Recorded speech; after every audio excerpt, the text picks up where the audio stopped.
Hey, I'm Patrick Stucklish, and I just finished writing an offer on a home for a client of mine. And as I was doing so, I thought it'd be a good idea to, jot down the top 15 things that you need to be aware of when writing an offer on a property or your home. Now, I use the Trex standard document for all residential purchases, and I'd like to go over the 15 things that are most important and that you need to keep an eye on when you're writing the agreement once our offer is accepted and throughout escrow. Let's take a look. The pre-approval letter. This is a document that will accompany the offer you're making on the home. Therefore, the pre-approval letter should be acquired prior to submitting any offers to give you the greatest protection. The pre-approval letter is gained from a lender anytime that you plan on using a lender's funds to purchase a home.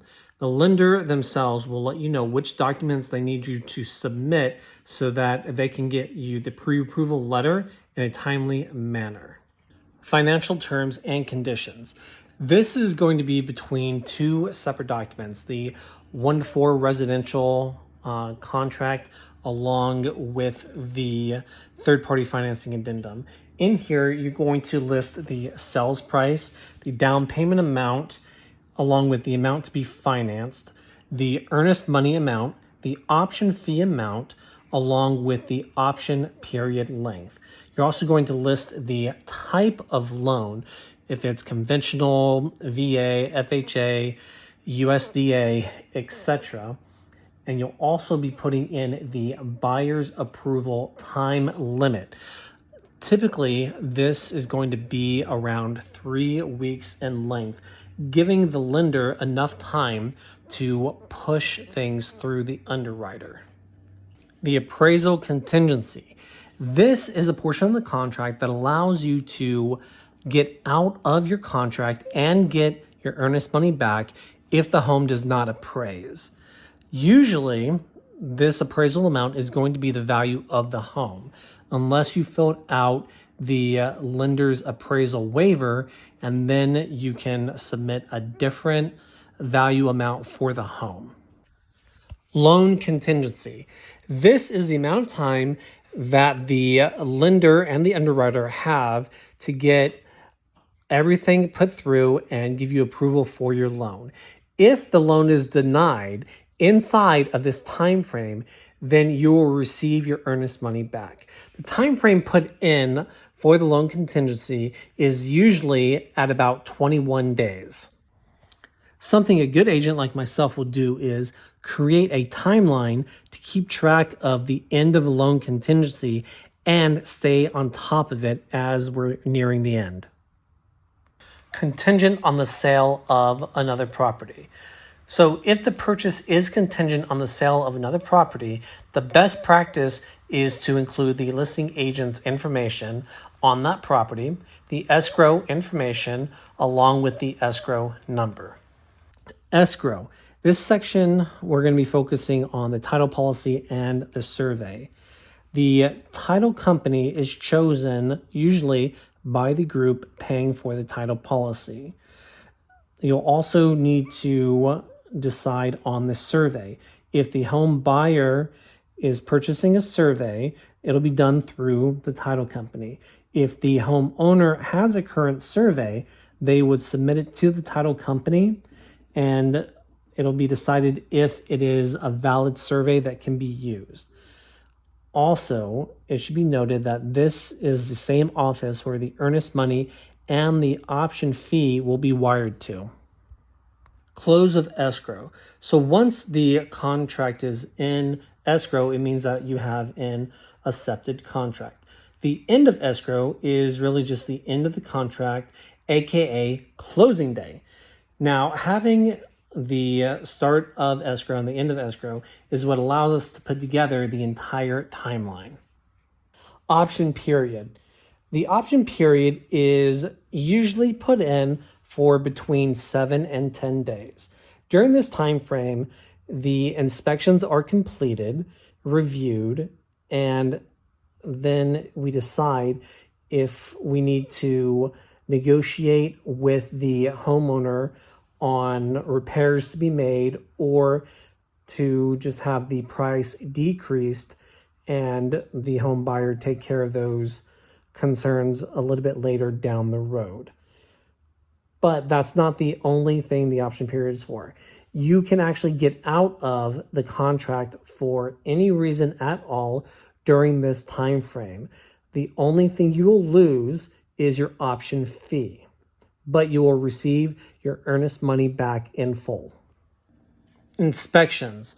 There are over 10 different types of inspections that you can get, but getting the home inspection along with the pool inspection, if there is a pool, are the most common inspections to be done.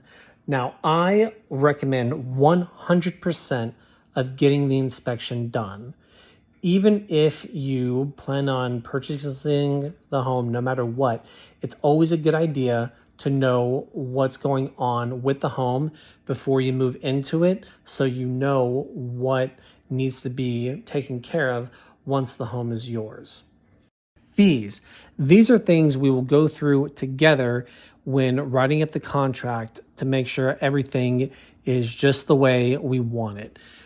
There are some fees that are negotiable, like the option fee, the amount of earnest money, the HOA transfer fee, if there is an HOA, the survey and who pays for it, things like that. There are fees that are non-negotiable, like the escrow fee. The escrow fee is split 50-50 between the buyer and the seller. Preliminary title report. This is typically received via email within 48 hours once escrow has been opened, which means the accepted contract has been submitted to the title company. Now, this is important because this email will contain the information needed so that the home buyer can submit their option fee and their earnest money within their 3-day window. HOA fees and related expenses. The subdivision information, who's going to pay for it, and what time frame they have to get it in. Fees and deposits for the reserves. How much the buyer will cover for the transfer fee, if anything, and who is going to pay the fee for the title company to get the subdivision information and resale certificate. Disclosures. The primary disclosure we will be using is the seller's disclosure, and in here the homeowner lists everything that they know about the property that has happened to it. If there was any flood damage, any roof damage, anything like that. This disclosure is normally going to be in the MLS, and we'll be able to review it prior to making any offers on the home. Another common disclosure would be the lead-based paint disclosure if the home was built prior to 1978. Now, as my job, I will be making sure we have all of the disclosures needed when we're going through the process of getting the home. Final walkthrough. We will typically do this the day before closing. This is really important on the owner-occupied homes. We want to make sure that before we sign on the dotted line that there were no additional damages done to the home after we viewed it last, and that all the items that are supposed to be left with the home have been left with the home.